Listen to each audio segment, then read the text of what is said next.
अस्सलाम वालेकुम दोस्तों कैसे हैं आप लोग। उम्मीद करता हूँ आप लोग खैरियत से होंगे। दोस्तों तो आइए सुनते हैं सैयद अमीरुल कादरी साहब का बयान, जो कि दरूद शरीफ पढ़ने का कितना बड़ा मर्तबा है, दरूद शरीफ पढ़ने का कितनी बड़ी फजीलत है। तो आइए देर न करते हैं, देखते हैं इस पूरा वीडियो को। कम से कम 1000 मर्तबा दुरूद शरीफ तो रोजाना माह रमजान शरीफ में हमने पढ़ना ही पढ़ना है, इसलिए कि दुरूद शरीफ की बड़ी बरकतें हैं। मैं क्या अर्ज करूं, दुरूद शरीफ का मकाम क्या है। मेरे प्यारे आका अलैहिस्सलाम के प्यारे दीवानों, सहाबे किराम कसरत से दुरूद पढ़ते थे, औलिया किराम कसरत से दुरूद पढ़ते थे। और रिवायतों में आया है कि जो बंदा कसरत से दुरूद पढ़ता है अल्लाह उसका दिल मुनव्वर कर देता है और गैब के हिजाबात उससे उठा देता है। और फरमाया गया जो कसरत के साथ दुरूद पढ़ता है फिर अल्लाह तबारक व तआला उसके दिल को मुनव्वर करके वो आंखें अता करता है कि उसकी हथेली पर वो अल्लाह के शहरों को देखने लगता है, वो दुनिया को अपनी हथेली पर देखने लगता है। अल्लाह अकबर। मेरे आका सल्लल्लाहु अलैहि वसल्लम के दीवानों, जो कसरत के साथ दुरूद पढ़ते हैं, जब वो मर जाते हैं तो कब्र के अंदर अल्लाह अकबर उनके जिस्म को कब्र की मिट्टी नहीं खा सकती, कब्र की मिट्टी उनके जिस्म को नहीं खा सकती, उनका कफन भी मैला नहीं होता। आप नहीं देखते बहुत सारे लोग कभी नासिक में कभी मालेगांव में अलग अलग मकामात पर आम आदमी थे, कोई शोहरत न थी। बहुत सारे इलाकों के अंदर ये बात देखी गई है, आम आदमी थे, कोई शोहरत न थी, कुछ नहीं, एकदम सादे सिंपल, न आलिम न हाफिज न कारी, कुछ नहीं, लेकिन बस दुरूद शरीफ कसरत से पढ़ते थे तो कब्र खुली तो कफन भी मैला नहीं हुआ। क्यों? उसकी वजह है कि जिस सीने में दुरूद होगा उस सीने में हुजूर का इश्क होगा, और दुरूद पढ़ने वालों को बहुत जल्दी हुजूर का दीदार नसीब होता है, बहुत जल्दी ज़ियारत नसीब होती है। हजरत इमाम शाफई रहमतुल्लाह अलैह को किसी ने विसाल के बाद देखा और पूछा कि अल्लाह ने आपके साथ क्या सलूक किया, तो आप इरशाद फरमाते हैं कि मैंने अपनी किताब में हुजूर पर एक दुरूद लिखा था, उस दुरूद को कबूल कर लिया गया और मुझ पर जन्नत के फूल निछावर किए गए और मुझे दुल्हन की तरह सजा करके जन्नत में दाखिल किया गया। मेरे आका सल्लल्लाहु अलैहि वसल्लम के दीवानों, दुरूद शरीफ पढ़ने की आदत बनाएं, और आका करीम पर जितना दुरूद पढ़ोगे उतना दिल में मोहब्बत बढ़ेगी, प्यार बढ़ेगा। और इंसान तो इंसान है, अगर जानवर भी दुरूद से मोहब्बत करे तो उसको भी फायदा मिलता है, उसको भी बरकतें मिलती है। एक मर्तबा ऐसा हुआ कि किसी ने हुजूर सल्लल्लाहु अलैहि वसल्लम को अपने घर दावत दी, सरकार अलैहिस्सलाम को दावत दी, और दावत में उन्होंने सोचा कि मैं मछली पकाऊंगा।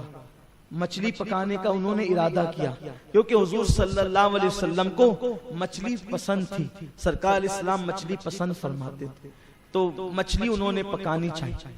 मगरिब के बाद की दावत थी, हुजूर अलैहिस्सलाम तशरीफ ले आए। अब इशा की को वक्त कम था तो आका करीम सल्लल्लाहु अलैहि वसल्लम बैठे रहे, हत्ता के अब ऐसा तो नहीं था आजकल की इशा की तरह कि 8:30 बजे 8:45 बजे अजान हो जाएगी और इमाम को दौड़ के जाना ही पड़ेगा, ऐसा नहीं था। वहां ऐसा था जब हुजूर जाते तब गुलाम जमा हो जाते, लेकिन हुजूर अलैहिस्सलाम भी वक्त पर तशरीफ ले जाते थे ताकि लोगों को मुशक्कत ना हो। बहरहाल तो टाइम होने लगा और वो जो सहाबी जिन्होंने दावत दी थी वो कभी अपनी बीवी की तरफ जाएं, कभी हुजूर की तरफ आए, कभी इधर जाएं, कभी उधर आए। गायबदा नबी सल्लल्लाहु अलैहि वसल्लम ने फरमाया क्या हो गया, क्या बात है, क्यों परेशान हो, अपनी परेशानी बताओ। उन्होंने अर्ज किया रसूलुल्लाह सल्लल्लाहु अलैहि वसल्लम, रोटियां पक गई है, सालन नहीं पकता, कब मसला क्या है। अर्ज की हुजूर मछली लाई है पकाने के लिए, उसको काट कर हांडी में डाल दिया है, जैसे ही हांडी चूल्हे पे रखते हैं तो आग बुझ जाती है और हांडी चूल्हे से उतारते हैं तो आग जलने लगती है। बस इसी मामले में परेशान है, खाना तैयार नहीं होता। आका ने फरमाया वो मछली को लाओ। वो मछली लाई गई, सरकार ने मछली को रखा और फरमाया तुम्हें पता है ये मछली क्यों नहीं पकती, और इस मछली को कभी कोई पका नहीं सकता। कहा हुजूर वो कैसे। इरशाद फरमाया कि ये मछली जिस दरिया में तैर रही थी اس دریا میں ایک کشتی چل رہی تھی اور اس کشتی میں میرے غلام مجھ پہ درود و سلام پڑھ رہے تھے. تو اس مچھلی کے کان تک درود و سلام کی آواز پہنچی تو اس نے کان لگا دیے اور وہ درود میں گم ہو گئی. ادھر وہ درود میں گم تھی کہ اللہ تعالیٰ نے تمہیں مشاہدہ کرانے کے لیے اس کو مچھیرے کے جال میں پھنسا دیا.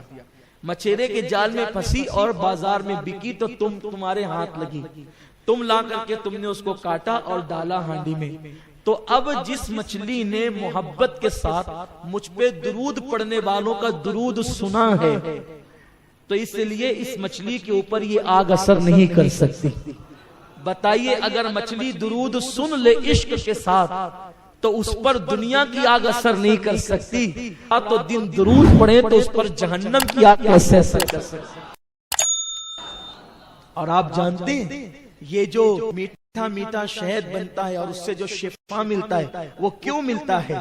ایک مرتبہ شہد کی مکھی نے آقا علیہ السلام کی بارگاہ میں حاضری دی. حضور کی بارگاہ میں شہد کی مکھی حاضر ہوئی اور حاضر ہونے کے بعد آقا نے اس سے پوچھا اے شہد کی مکھی یہ بتا کہ تو شہد کیسے تیار کرتی ہے.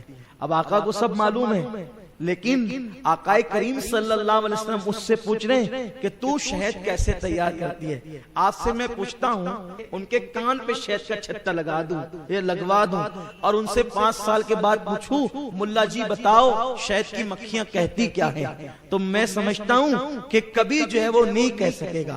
اور میری زبان حیا خاموش ہے. ارے بستر پہ لیٹ کر اگر کوئی سرگوشی کرے تو وہ آئے آئے کرتا ہے اور اس کو پوری بات سمجھ میں نہیں آتی اور وہ دعویٰ کرتا ہے حضور کو اردو سکھانے کا. ہم نے نبی کو اردو سکھایا.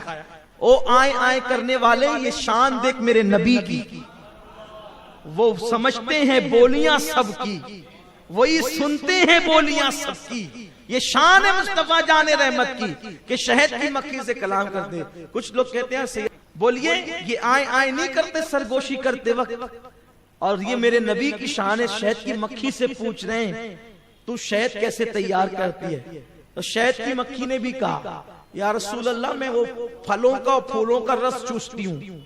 میں پھلوں کا اور پھولوں کا اور پتیوں کا رس چوستی ہوں اور اسی سے شہد تیار کرتی ہوں. تو دوستوں دیکھا آپ نے کتنا بڑا مرتبہ ہے درود شریف پڑھنے کی. تو درود شریف بہت بڑا مرتبہ ہے درود شریف پڑھنے کا. ہمارے آقا محمد مصطفیٰ صلی اللہ تعالیٰ علیہ وسلم کے قریب پہنچنے کا بہت بڑا مرتبہ ہے دوستوں اس درود شریف کا. دوستوں اگر آپ کو ویڈیو اچھا لگا ہو تو ہمارے چینل کو سبسکرائب کریے گا, لائک اور کمنٹ کیجیے گا. دوستوں السلام علیکم.